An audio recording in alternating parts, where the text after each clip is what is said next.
It's no surprise America has a gun problem.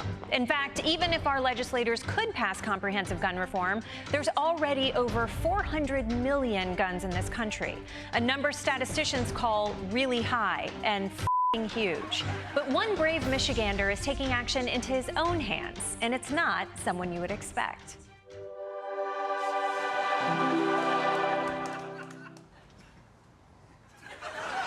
I've been this confused about a priest since I binged Fleabag. How does a priest get involved with getting guns off the streets? In America, it's a lot easier to get a gun than to get rid of a gun. There is this sense that in churches, we're just going to pray for this gun problem. Right. But church people are sick of thoughts and prayers, too. You know it's bad when a priest is sick of thoughts and prayers.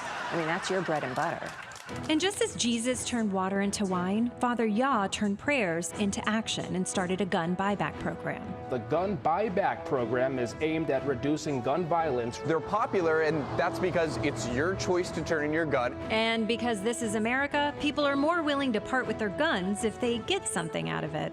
The first buyback we did, we had $5,000 worth of gift cards, and the line was 2 miles long, and we gave away the gift cards in 20 minutes. What kind of gift cards are we talking about here? Usually Target. Target? Target.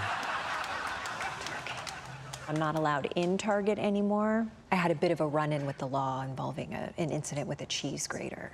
Do we want to save that for later? We'll take care of that in confession. Okay, thank you.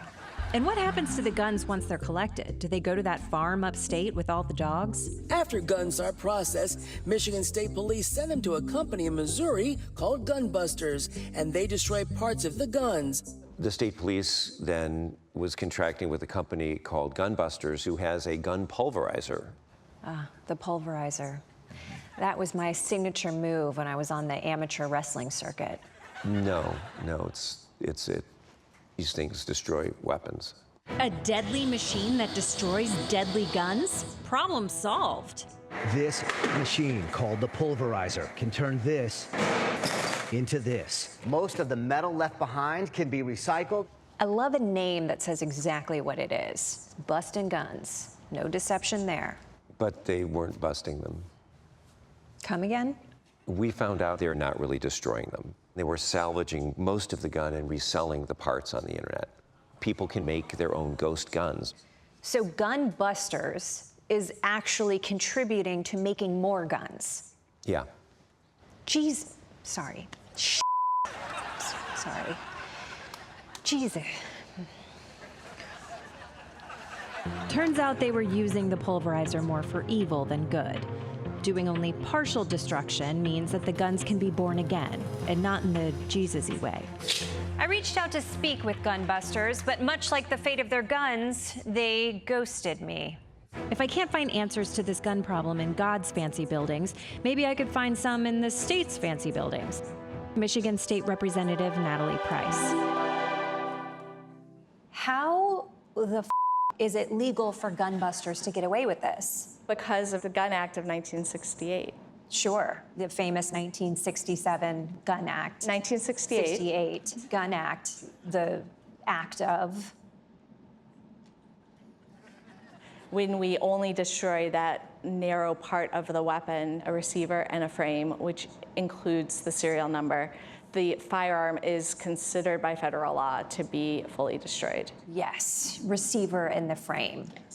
So just to reiterate, under this old-timey law, the Gun Control Act of 1968, the receiver or the frame by itself is considered to be a firearm. So if Gun Busters tells you they've destroyed the firearm, technically they only have to have destroyed that one tiny piece, leaving the rest to be potentially used for ghost guns. There's no good way to keep track of how many there are. From 2016 to 2021, there was over 1,000% increase in ghost guns.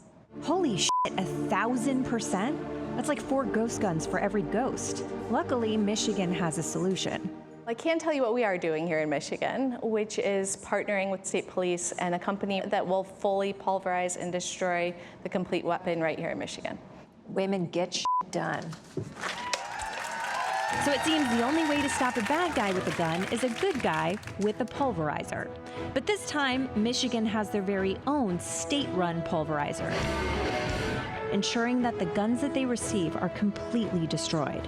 I went back to the church to spread the good word to Father Yah, only to discover he had taken it upon himself to fulfill his own prophecy. There's more that needs to be done. We're planning to actually destroy the weapons ourselves with chop saws. That sounds dangerous. I can take you to a place where we're practicing and you can watch it happen. All right. Sure, just follow a priest I just met to the set of the movie Saw, but for guns. What could go wrong?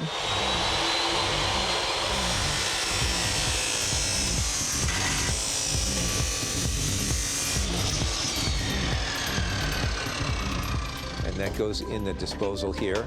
3 guns down. Now just 399,999,997 more to go.